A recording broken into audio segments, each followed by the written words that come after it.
নমস্কাৰ বন্ধুসকল, পোনপ্ৰথমে মোৰ ইউটিউব চেনেললৈ সকলোকে স্বাগতম জনাইছোঁ।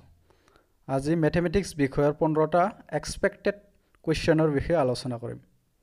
আজিৰ প্ৰথমটো কুৱেশ্যন হ'ল আটাইতকৈ সৰু পূৰ্ণ স্বাভাৱিক সংখ্যাটো হ'ল 0, 2, 1, 5।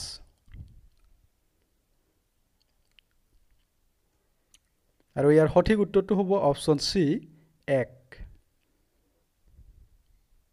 মৌলিক সংখ্যা এটাৰ উৎপাদক হ'ল 1, 2, 3, 4।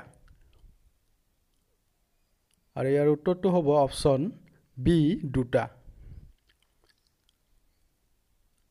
এটা বৰ্গৰ পৰিসীমা 40 সেন্টিমিটাৰ হ'লে বৰ্গটোৰ কালি হ'ব 550 সেন্টিমিটাৰ, 160 সেন্টিমিটাৰ, 400 সেন্টিমিটাৰ, 350 সেন্টিমিটাৰ। আৰু ইয়াৰ উত্তৰটো হ'ব অপচন বি 160 সেন্টিমিটাৰ। 3টা বলৰ দাম 45 টকা হ'লে 7টা বলৰ দাম কিমান? 185 টকা, 195 টকা, 105 টকা, 440 টকা।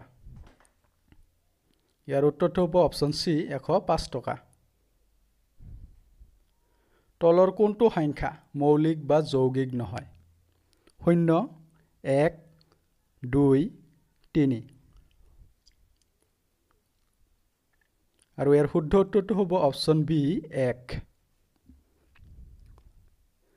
সমদ্বিবাহু সমকোণী ত্ৰিভুজৰ প্ৰতিটো সূক্ষ্মকোণৰ মান হ'ল 45 ডিগ্ৰী, 60 ডিগ্ৰী, 90 ডিগ্ৰী, 180 ডিগ্ৰী।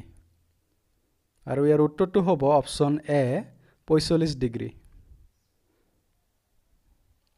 আয়তীয় ঘনকেটাৰ উদাহৰণ হ'ল পেন্সিল, বাকচ, ফুটবল, গিলাচ। গতিকে ইয়াৰ এনসাৰটো হ'ব অপচন বি বাকচ। আটাইতকৈ সৰু স্বাভাৱিক সংখ্যা যি মৌলিক সংখ্যা নহয়? 4, 2, 5, 1। ইয়াৰ উত্তৰটো হ'ব অপচন ডি 1 সংখ্যাটো মৌলিক বা যৌগিক নহয়। এটা বৰ্গৰ বাহুৰ দিশ দুগুণ বৃদ্ধি কৰিলে ইয়াৰ কালি কিমান গুণ বৃদ্ধি পাব? 2 গুণ, 4 গুণ, 6 গুণ, 8 গুণ। আৰু ইয়াৰ শুদ্ধ উত্তৰটো হ'ব অপচন বি 4 গুণ। ঘনকেটাৰ বাহুৰ দিশ 8 সেন্টিমিটাৰ হ'লে ঘনফল কিমান? 145 ঘনছেমি, 160 ঘনছেমি, 512 ঘনছেমি, 423 ঘনছেমি। আৰু ইয়াৰ শুদ্ধ উত্তৰটো হ'ব অপচন সি। তলৰ শ্ৰেণীটোৰ চতুৰ্থ পদটো কি হ'ব? 123, 236, 345।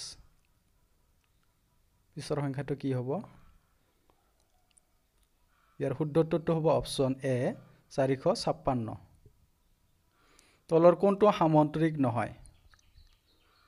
আয়ত, ৰম্বাস, বৰ্গ, চিলা। আৰু ইয়াৰ শুদ্ধ উত্তৰটো হ'ব অপচন ডি চিলা। 53,729 সংখ্যাটোৰ 7ৰ স্থানীয় মান কিমান? 70, 7, 700, 7,000। আৰু ইয়াৰ শুদ্ধ উত্তৰটো হ'ব অপচন সি 700। এটা বৃত্তৰ আঁকিব পৰা ব্যাসৰ সংখ্যা অসীম, সীমিত, এডাল, দুডাল। ইয়াৰ উত্তৰটো হ'ব অপচন এ অসীম।